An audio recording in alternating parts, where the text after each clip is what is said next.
Philip, thank you so much for joining me today. It's such a pleasure to get to speak with you and to just host you today. How are you doing? I'm doing relatively well, and I hope I can remember some of my time. That was a long time ago I was at your school. So the first thing I actually wanted to ask you is, even before you came to school, could you tell me just a little bit about your faith journey and how you even became a Christian in the first place? It's different than a lot of stories that you hear at Columbia. You hear about people who are saved from drugs and alcohol and sex and all this stuff. I was saved from church, actually. And I grew up in an old-time Southern fundamentalist, hellfire and brimstone, don't do anything that seems like fun. My image of God was of this scowling policeman up in the sky, just ready to smash anybody who looked like they were having a good time. And I've been writing a memoir. It may be out by the time this is shown. It's called Where the Light Fell, and it tells you some of the details of that environment. So it was a very faith-saturated environment, and I went forward for altar calls who knows how many times and prayed the sinner's prayer a lot of times. And it was very difficult in that environment to tell what was fake and what was true. And that actually increased at Columbia, and I went through a period of just kind of holding my faith at a distance, and was rather cynical during at least half of my time at Columbia. And then I had a dramatic conversion experience in the dorm. Oh. That was unexpected and even undesired at the time, but it was true and authentic, and it changed my life. And as a writer, my modus ever since then is to pick up the pieces of my past one by one, the things I was taught, the things I learned in church, and decide which ones are authentic, which ones are worth keeping, and which ones are either a cultural accretion that I should get rid of. So that's what my books do.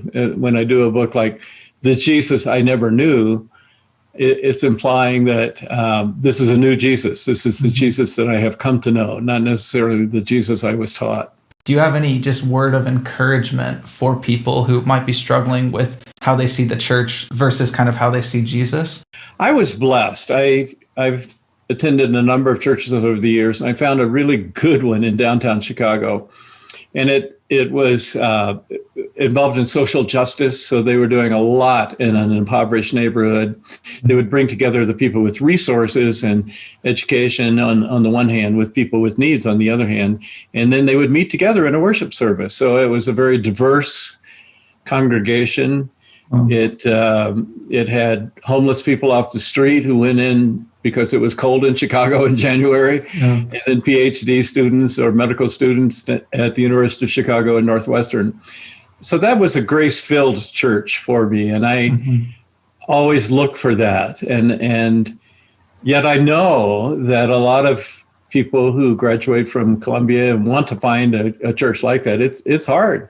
You're in a remote town or a white Southern town, and it's hard to find much diversity, and it's easy to become rather parochial, and then you start kind of comparing yourselves to other Christians. And Jesus didn't seem to like that. You look at the Pharisees; these were Bible believers of his day, and yet he was pretty strong, pretty harsh on them. And I sometimes ask myself, why was Jesus so angry? If you look at Matthew 23, Luke 11, you'll see that Jesus was really angry at the Pharisees. And I've concluded what he didn't like was that they hung around other Pharisees all day.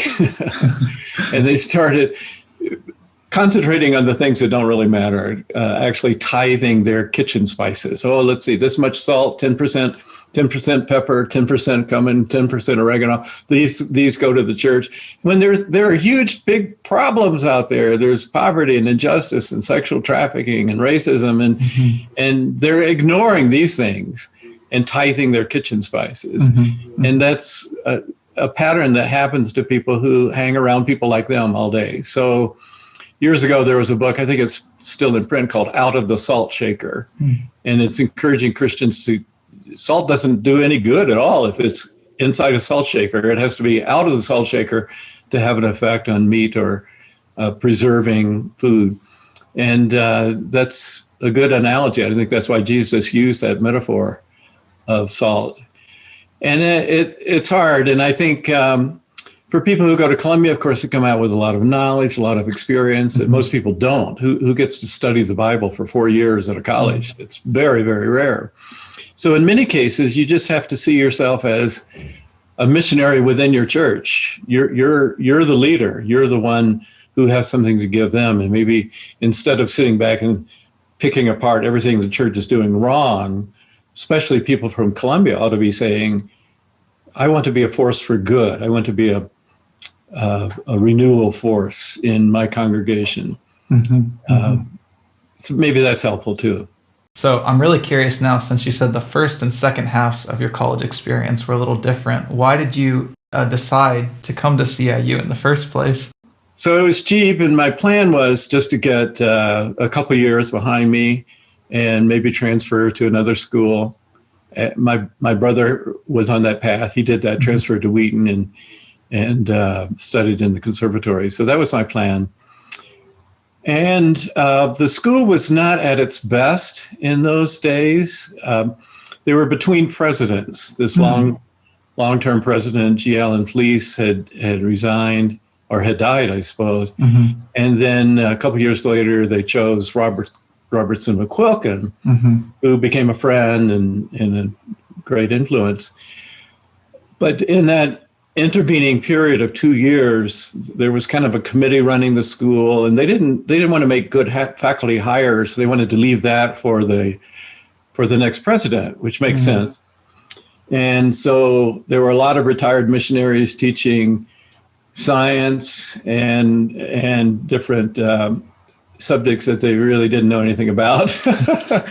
And they were the first to admit it, but somebody offered them a job for a year and said, okay, I'll do that during my furlough. And that helped my cynicism, because some of these teachers really were not that equipped. There were some good ones, but there were some that were not so good too. So while you were here, what program did you study? Well, that shows the difference between then and now. There was only one degree back then. Really? And that was biblical education. You could get a BA in biblical education or a BS in biblical education, depending on whether you took certain languages or not. And that was it. There were other subjects offered, but no major in music. Wow. or I don't know how many majors you have now, but quite a few. And it just wasn't true back then. Do you think that there are aspects of what you learned during that time that have prepared you for the career you have now? The Bible's a tough book, and it helps a lot to have guides along the way, and there's something to be said about being forced to study for a test or to write papers. I mean, that's a good way to learn something. Absolutely. And more than that, I mean, we studied individual books of the Bible. Like there was a course in John and Romans that Robertson McQuilkin taught. It was very, very insightful. Probably the most popular course, in a sense, the most appreciated course, I should say, back then was by the teacher Buck Hatch, James Hatch, who's kind of a legend there, and rightly so. And he taught a course called The Progress of Redemption. They still be offered, and it's a bird's eye view. It's an overview of the entire Bible, all the way from Genesis to Revelation in one semester. And obviously, you're not going to learn all the details, but you can kind of get a sense of the broad scope. And that was very helpful. And then, John and Romans, for example, are two of my favorite books now. I refer to them often, and some of the stuff I learned there, I still can't quite figure out. Daniel and Revelation, I go back and read them and say, no, wait a minute. Somebody made sense of this back then, but I like just the saturation, kind of being forced to do it, whether I wanted to or not. We still do have lots of students who are taking like the Bible teaching major, for instance. Do you have any words of advice for the students in that major, since that's similar to what you studied? When you're teaching the Bible, I would say 95% at least of the people you're talking to really don't care who the author is, who the date is, what was going on. They want to know, what does the Bible say? Yeah. And how does it apply to my life? And Columbia did have that aspect. When you go to seminaries, it's even harder, because then you're comparing different manuscripts and spending time with Greek and Hebrew, all of which can be very informative. But again, that's for an elite group of teachers and leaders. But when you're talking to the ordinary person, and I'm speaking as a journalist, so I write for the ordinary person, not academic material. And what's important is really to understand what their needs are and what might speak to them. And then again, I would emphasize again, fitting into the whole Bible story. The Bible is a story, not a collection of doctrine, not a collection of wise sayings. It's a whole story. And there's often a tendency to pick just a sentence or a slogan, one paragraph. And I shake my head, because I've written 25 books, and I imagine someone just picking up one of my books, opening it to some random page 94, and finding a sentence, and then say, "Oh, what a good sentence." And it may be in context the opposite of what it sounds like isolated, but we do that with the Bible. I call it Bible McNuggets. We take just little promises, little sweet verses that sound good, and you can really get some false doctrine out of that, because when you pull out a sentence out of context, it may be a sentence that the Apostle Paul, for example, is condemning in other people. You got to be careful. Yeah. And Bible teachers are presumably, they've got the background, and they can avoid some of those hazards and help other people help other people to avoid them as well.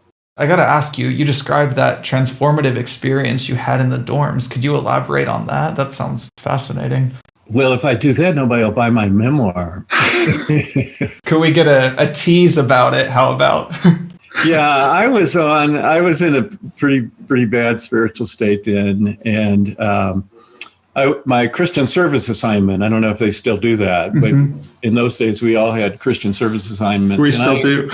Okay. I had a couple of interesting ones. I think my freshman year I did the chain gang. Okay. So I would go out to these prisoners who are in these prison camps, and they're actually wearing like cannonballs around their ankles, and they're chained together, and they're sitting there. Now, that's a captive audience. And I'm saying, I'm like 18 years old. What do I have to tell these guys about life? Some of them are murderers, thieves, whatever. And we were teaching the 10 Commandments, So the next year I wanted something a little different. So I volunteered for university work. And I made a few attempts at evangelism, talking to people, but again, my own faith was pretty shaky at the time. So mostly I sat in student dorms and watched sports on television. And then I would come home or come back to the dorm and embellish my conversations that I had. And I was generally at a Bible college when there were people like me who were known as kind of renegades, who would ask questions that make the teachers look bad. People don't know how to handle them at a Bible college. So I got a lot of hostility, and my brother, people tried to cast demons out of him, Yeah, a university Bible college environment is not a good place for people who haven't figured it all out. You're supposed to go with the program, and I wasn't going with the program. And so back in my dorm room, every week we had a prayer meeting about our university work. And so we were having that prayer meeting, and Bob would pray, and then Chris would pray, and then Joe would pray, and they would wait 5 seconds, and I never prayed. And so that was kind of my own spiritual cynical state at the time. And this one day, completely unprompted, unplanned, I started praying, and my first words were, God, I don't care if all 10,000 of those students at University of South Carolina go to hell. And things got a little tense in the room. In fact, I don't care if I go to hell. And that's the teaser. You'll have to read the rest of my book. And what's the name of the memoir again? It's called Where the Light Fell. It'll be out in October of 2021. So Where the Light Fell, check it out in October. While you were a student, do you remember any funny story or prank or anything that you can share from during that time? The target in those days was this water tower out toward the road. I don't know if it's still there. It is. Well, we have a water tower near the road. I wonder if it's the same one. I think it was an old wooden one. It's probably metal. Yeah, one. now it's metal. Various people would put messages on top of the water tower, and then they would send around sheets where you had to sign that you knew nothing about it, So I want to switch gears a little bit. After you finished here at college, how did you get started in your writing career? I ended up graduating. I took a lot of courses, more than the normal load, to try to graduate early. So I did graduate a semester early in January of my senior year. And then I worked at the Census Bureau trying to get some money for grad school. And I went to Wheaton Graduate School, which was kind of a seminary. And while there, I took a couple of courses in communications and writing and needed a job to pay tuition bills. So I just went up and down the doors of these Christian organizations looking for a job. Well, there was a magazine there called Campus Life. It was part of Youth for Christ. It was booming. It was in its heyday. Magazines were in their golden age back then. Now it's tough to be a magazine in the digital age. But I said, well, if you have a name like Campus Life, you should have at least one person on a campus, right? And I talked them into letting me be kind of a stringer, just write about what was going on college campuses. And then I started writing full-time in the summer and got a job there. I spent about 8 or 9 years. And while I was there, very happily employed, I started writing books. My first book was a book called Where is God When It Hurts? And the more I wrote, the more I realized that I didn't have time to really do everything I wanted to do with the book. I had to let go of them too quickly. So finally decided that even though I loved this job and loved the people I was working with, I needed to cut the cord and take that plunge into freelance writing. And we moved to downtown Chicago at the time from Wheaton, which is one of the suburbs. And I've been a freelancer ever since. After maybe 15 years downtown Chicago, I moved to Colorado, and I'm speaking to you from my office. A lot of people are speaking from their homes, working from their homes. I've been doing it for 30 years probably, so I'm very used to it. You teased us about the upcoming memoir. Are there any future projects we should be aware of that you're working on? One that recently came out is related to the pandemic. When I had trips canceled, I had more time on my hands. And I saw these books coming out within 30 days about God and the pandemic. And I thought, you can't really come up with a book in 30 days. And I went back and picked up a project I had started a long time ago, back when I was young. I found this great book by John Donne, one of the great poets that people study in high school. He was the dean of St. Paul's Cathedral, and this was during the bubonic plague. A third of London had died. A third of the people had evacuated the city, and it's kind of a ghost town. And the people who were left, of course, are fearful. There are hundreds of people dying every day, carts rolling through the street, picking up the corpses. And he's the pastor of the largest church, St. Paul's, and he's trying to bring comfort and insight to them. And then he gets sick. And the doctors say that he's got bubonic plague, the Black Death, he's going to die. And he believes it. And for the next couple of months, 2 months, he's in bed. He's not allowed to look up the Bible, look up other sources, but he's wrestling with God, agonizing. And I had loved this book, which he called Devotions Upon Emergent Occasions. Not a real grabber of a title, but and yet when I gave it to people, I've never met anybody I gave it to who read it because it was written in this King James prose. It was right the same time as the King James Bible. And plus, the science was really weird. State-of-the-art medicine was bloodletting and attaching pigeons to your mouth to breathe out the evil vapors and stuff like that, you know. But if you take that out, there's this brilliant depiction of a really truly great writer who had lived a very questionable, dodgy life, wrestling with God. Am I being punished? Why me? I mean, I'm supposed to bring comfort to people, and now you're torturing me. And just like Job, wrestling with God.